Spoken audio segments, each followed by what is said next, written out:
Listen, have you ever wondered why there are spots on Google Maps that are blurred out, or where ships simply don't go? You think it's just secret government villas? Ha, I wish. These are places where nature literally lost its mind.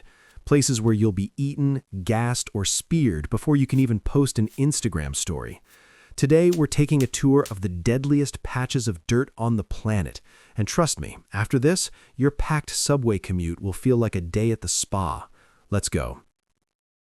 Let's start with a classic bit of British hospitality, Grunard Island. From a distance, it's typical Scotland. Green grass, cliffs, mist. Romantic? Hardly. In 1942, British military scientists decided, hey, why don't we test anthrax here? No sooner said than done. They exploded a bomb filled with bacteria, and the sheep lay down for a nap. Forever. Here's the kicker. Anthrax spores live in the soil for decades. They soaked the island in formaldehyde so much it's basically a chemical sponge. Even though it was declared clean in the 90s, archaeologists still find live spores today. You ready to sit down for a picnic there? But that's just the warm-up. The real madness starts where instead of invisible bacteria, you face very visible fangs. Imagine this. You land on the shore, take one step, and you step on a snake. You take a second step, you're on two more. This isn't an exaggeration. On Queimada Grande, there are between 1 and 5 snakes per square meter. And we're not talking garden snakes, we're talking the golden lancehead. Its venom literally melts human flesh. Once, a lighthouse keeper's family thought it was a great place to live. Spoiler, they were found dead on the way to their boat. The snakes were hanging from trees and attacking them mid-air. The Brazilian Navy doesn't let anyone near it now, except for suicidal scientists. By the way, poachers steal these snakes and sell them for $30,000 on the black market. Apparently, some people really want an exotic death in a terrarium. But if snakes are predictable, how about an island where your main enemy is the air? Do you love the post-apocalyptic vibe, like Fallout or Stalker? Welcome to Miyake-jima. In the center of the island is Mount Oyama, which is constantly venting. And I mean literally.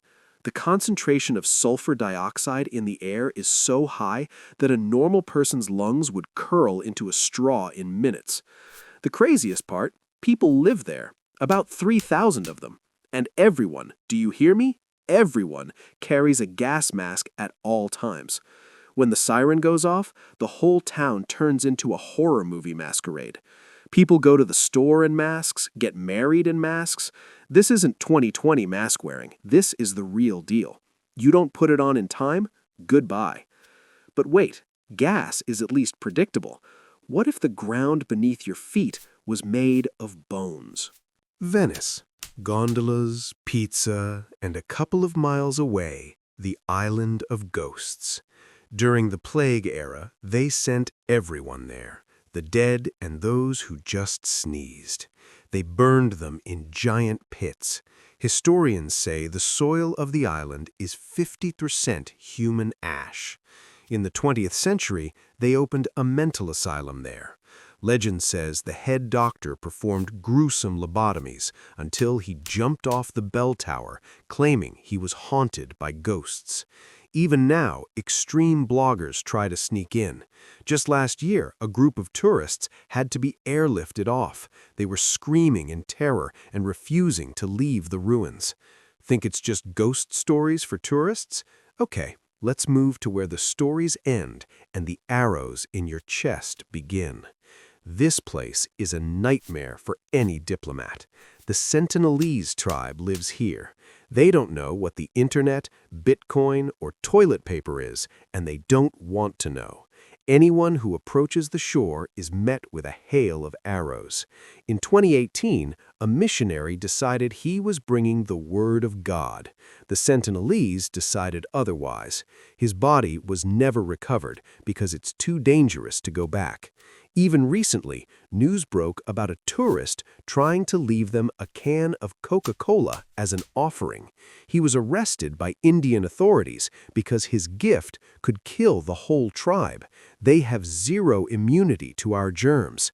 It's not just an island, it's another planet. But while the Sentinelese defend their home, on the next island, something else is coming out to hunt you. You thought dragons were extinct? Think again. Komodo dragons live here, weighing up to 220 pounds. They eat everything: deer, boars, other dragons, and tourists if they're slow. Their saliva is a cocktail of bacteria and venom that causes paralysis and rotting. A dragon can just bite your leg once and follow you for a week until you turn into a ready-made lunch. Its peak, nature is metal. You're walking down a path and a 10-foot lizard is sitting behind a bush waiting for your one fail. But you know what's scarier than a toothy lizard? Radiation you can't see or hear. The name sounds sexy, right? Bikinis, beaches. In reality, it's the place where the US detonated 23 nuclear bombs. The island still glows. Not literally, but the Geiger counter goes insane. Local residents tried to return, but they started getting deathly ill. Now you can only dive to the sunken ships, but God forbid you eat a local coconut. You're literally eating a piece of Chernobyl. Ironically, nature is thriving there. Corals are growing, fish are mutating, well, almost, and there are no humans, the perfect place for a misanthrope. This place made the Guinness World Records for the greatest disaster suffered by humans from animals. In 1945, about 1,000 Japanese soldiers tried to retreat through the mangrove swamps of this island. These swamps are home to thousands of saltwater crocodiles, up to 20 feet long. In one single night, crocodiles ate hundreds of men. The screams were so loud that the survivors simply lost their minds. If you think crocodiles are cute like cartoons, Ramri will change your mind very quickly.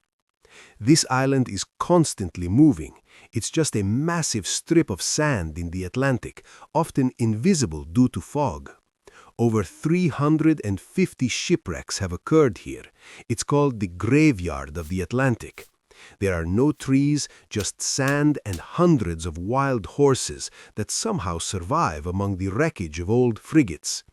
Getting there is almost impossible. You'll either be smashed against the shore or sucked into quicksand. You can literally walk along the beach and stumble upon an 18th century shipmast sticking out of the sand. And our number one. Réunion is a French territory, a stunningly beautiful island with volcanoes and jungles. But there's a catch. There are so many sharks here that the government officially banned swimming and surfing on almost all beaches. Since 2011, there have been so many fatal attacks the island was nicknamed the Shark Capital. It's like going to the world's best water park, but they tell you, hey, the slides are great, but there's a hungry tiger swimming in the pool. Local surfers are furious, tourists are in shock, and the sharks are just waiting for you to decide that it's fine, I'll just dip my toes in. So, which of these islands would you pick for your ex's next vacation? Let me know in the comments. Seriously, the world is a dangerous place, but it's damn interesting. If you want to see what these places look like up close without actually dying, hit that like button and subscribe. In the next episode, I'm telling you about abandoned cities that are still guarded by armed mercenaries. You're going to lose it when you find out what's hidden in the middle of Utah. The show goes on.